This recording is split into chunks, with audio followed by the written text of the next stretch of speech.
Assalamualaikum warahmatullahi wabarakatuh. Perkenalkan, nama saya Putri Engviani, NIM 19110023, Program Studi S1 Farmasi Semester 2A. Di video kali ini saya akan mempresentasikan atau menjelaskan tentang suspensi. Bagi teman-teman yang ingin tahu apa itu suspensi, tonton video saya sampai habis, jangan di-skip-skip. Menurut Farmakope Indonesia nomor 3 tahun 1979 halaman 32, suspensi adalah sediaan yang mengandung bahan obat padat dalam bentuk halus dan tidak terdispersi dalam cairan pembawa. Suspensi oral adalah sediaan cair yang mengandung partikel padat dalam bentuk halus yang terdispersi dalam fase cair dengan bahan pengaroma yang sesuai yang ditujukan untuk penggunaan oral. 2. Suspensi topikal. Suspensi topikal adalah sediaan cair mengandung partikel padat yang terdispersi dalam pembawa cair yang ditujukan untuk penggunaan pada kulit. 3. Suspensi tetes telinga. Suspensi tetes telinga adalah bentuk larutan suspensi atau salep yang digunakan untuk pada telinga dengan cara diteteskan atau dimasukkan ke dalam jumlah kecil ke dalam saluran telinga untuk melepaskan kotoran telinga atau lilin telinga untuk mengobati infeksi, peradangan, atau rasa sakit. 4. Suspensi untuk injeksi. Suspensi untuk injeksi adalah sediaan berupa suspensi serbuk dalam medium cair yang sesuai dan tidak disuntikan secara intravena ke dalam saluran spinal atau intratekal. Suatu injeksi dapat dikatakan sebagai suspensi injeksi jika zat aktif tidak larut dalam pembawa dan menggunakannya sebagai sediaan depo. 5. Suspensi untuk injeksi terkonstitusi adalah sediaan padat kering dengan bahan pembawa yang sesuai untuk membentuk larutan memenuhi semua persyaratan untuk suspensi steril setelah penambahan bahan pembawa yang sesuai. Suspensi injeksi dapat berupa sediaan dalam air atau minyak. 3. Stabilitas suspensi. Stabilitas fisik suspensi farmasi didefinisikan sebagai kondisi suspensi di mana partikel tidak mengalami agregasi dan tetap terdistribusi merata. Bila partikel mengendap, mereka akan mudah tersuspensi kembali dengan pengocokan yang ringan. Adapun beberapa faktor yang mempengaruhi kestabilan suspensi, yaitu 1. Ukuran partikel. Ukuran partikel erat hubungannya dengan luas penampang partikel tersebut serta daya tekan ke atas dari cairan suspensi itu. Artinya, semakin besar ukuran partikel, semakin kecil luas penampangnya atau volume yang sama. 2. Kekentalan viskositas.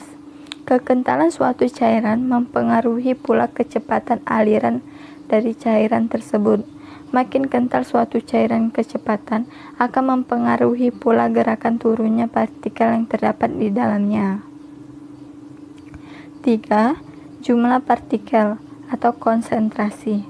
Apabila di dalam suatu ruangan berisi partikel dalam jumlah besar, maka partikel tersebut akan susah melakukan gerakan yang bebas karena sering terjadi benturan antara partikel tersebut. Benturan itu akan menyebabkan terbentuknya endapan dari zat tersebut. Oleh karena itu, makin besar konsentrasi partikel, makin terjadinya endapan partikel dalam waktu yang singkat. 4. Sifat atau muatan partikel. Dalam suatu suspensi, kemungkinan besar terjadi dari beberapa macam campuran bahan yang sifatnya tidak selalu sama. Dengan demikian, ada kemungkinan terjadi interaksi antar bahan tersebut yang menghasilkan bahan yang sukar dalam cairan tersebut karena sifat bahan tersebut. 4. Cara mengerjakan obat dalam suspensi. satu, yaitu metode dispersi. Metode ini dilakukan dengan cara menambahkan serbuk bahan obat ke dalam musilago yang telah terbentuk, kemudian baru diencerkan.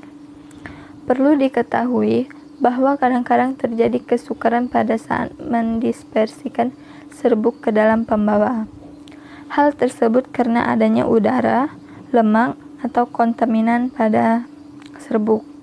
Serbuk yang halus mudah termasuk udara sehingga sukar dibasahi, tergantung pada besarnya sudut kontak zat terdispersi dengan medium. 2. Metode presipitasi adalah pencampuran asam dengan basah yang menghasilkan padatan kristalin dengan air. Penelitian ini bertujuan untuk membuat hidroksiapatit, yakni sebuah biokeramik dari bahan baku kalsium oksid serta fosforik oksid. 3. Sistem deplokulasi. Dalam sistem deplokulasi, partikel mengendap sendiri-sendiri secara perlahan tergantung pada jaraknya dari dasar dan perbedaan ukurannya. 4. Sistem flokulasi. Partikel mengendap secara berkelompok dan mengendap bersama-sama. Kecenderungan partikel ini terflokulasi tergantung pada kekuatan tarikan dan penolakan di antara partikel. Bila penolakan cukup kuat, partikel-partikel tetap terdispersi, dan bila tidak maka akan terjadi koagulasi. 5. Penilaian stabilitas suspensi, yaitu 1. Volume sedimentasi. Volume sedimentasi adalah suatu rasio dari volume sedimentasi akhir terhadap volume mula-mula dari suspensi sebelum mengendap. Volume sedimentasi dapat mempunyai harga dari kurang 1 sampai lebih 1. 2. Derajat flokulasi adalah suatu rasio volume sedimen akhir dari suspensi flokulasi terhadap volume sedimen akhir suspensi deflokulasi. 3. Metode reologi. Metode ini dapat digunakan untuk membantu menentukan perilaku pengendapan dan pengaturan pembawa dengan sifat yang menonjol mengenai susunan partikel dengan tujuan perbandingan. Metode reologi menggunakan psikometer Brookfield.